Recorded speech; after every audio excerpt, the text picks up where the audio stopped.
Hawker উচ্ছেদ নিয়ে রাজ্য রাজনীতি তোলপাড়। তারই মাঝে তৃণমূল মুখপাত্র কুণাল ঘোষ সাংবাদিক বৈঠক থেকে বিজেপি ও সিপিএমকে একযোগে আক্রমণ করলেন।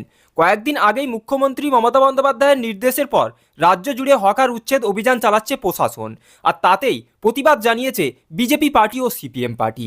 এবারে সেই সিপিএম ও বিজেপি পার্টিকেই তুলোধনা করলেন তৃণমূল মুখপাত্র কুণাল ঘোষ। তো প্রিয় দর্শক, হকার উচ্ছেদকে নিয়ে সিপিএম এবং বিজেপি পার্টি কি প্রতিবাদ জানিয়েছে এবং শেষে তৃণমূল মুখপাত্র কুণাল ঘোষ এই বিজেপি ও সিপিএমকে কিভাবে তুলোধনা করলেন, এই ভিডিওটি ধৈর্য ধরে শেষ পর্যন্ত দেখতে থাকুন। আচ্ছা, সিপিএম এর কোনো কথা বলার কোনো মুখ আছে? যে সিপিএম এত বড় বড় কথা বলার পরও এবারও শূন্য।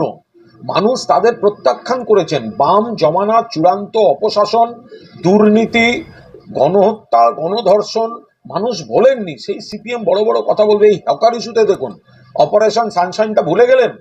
মাঝরাত্রে বিনা নোটিশে হাতিবাগান থেকে গড়িয়াহাট বুলডোজারের তাণ্ডব, সেগুলো সব ভুলে গেলেন। মমতা বন্দ্যোপাধ্যায় তো একটা মানবিক মুখ নিয়ে সিস্টেমে আনতে চাইছেন। হকার উচ্ছেদ শব্দটা এখানে প্রযোজ্য নয়। সিপিএম যেটা করেছিল, সিপিএম এর নেতারাই বসিয়েছিল, সিপিএম এর নেতারা টাকা তুলতো, সিপিএম আবার তাদেরকে তাদের গোষ্ঠীবাজিতে ওই অপারেশন সানশাইনের নামে তাদেরকে তুলে দিয়েছিল।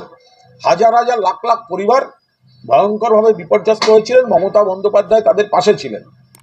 তা এখন যেটা হচ্ছে, তা এখন হকার উচ্ছেদ বলা ঠিক নয়। হকার সিস্টেমটা যাতে লাগাম ছাড়া ভাবে জায়গা দখল না করে, ফুটপাতে মানুষও হাঁটাচলা করতে পারেন, পথ নিরাপত্তা থাকে, সৌন্দর্যায়ন থাকে, তাই একটা বিধিনিষেধের মধ্যে আনা। আর সংখ্যা তো ক্রমশ বেড়ে গেলে তো একটা অচলাবস্থা তৈরি হবে। তাই বিকল্প জায়গা মুখ্যমন্ত্রী একটা সুনির্দিষ্ট পরিকল্পনা, একটা বাস্তবোচিত মানসিকতা দিয়ে একটা তৈরি করে দিচ্ছেন। এখানে বিজেপি, সিপিএম, কংগ্রেস এদের কথা বলার কোনো মুখ আছে? এই বিজেপি নেতারা কোথায় থাকেন? যখন কিছুদিন আগে স্টেশনে রেল হকার উচ্ছেদ করলো চূড়ান্ত অমানবিকভাবে, পুরোপুরি লেটেল বাহিনীকে নামিয়ে দিয়ে হকার উচ্ছেদ করলো স্টেশনে, খবরের কাগজ বিক্রেতাদের পর্যন্ত মেরে তাড়ানো হয়েছিল। তো তখন এই বিজেপি নেতারা কোথায় ছিলেন? তখন হকারদের জন্য দরদ মনে ছিল না?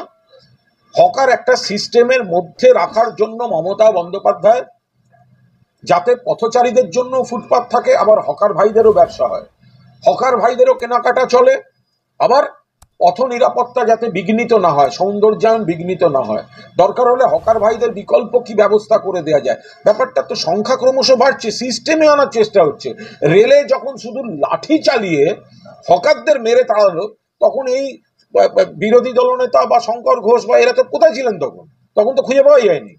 এখানে মমতা বন্দ্যোপাধ্যায় হকারদের প্রতি মমত্ব দেখিয়ে হকার সমস্যাটাকে একটা বাস্তবোচিত রেখাচিত্রে আনতে চাইছেন। ফলে সাধারণ মানুষ সবাই বুঝছেন মূল উদ্দেশ্যটা কি।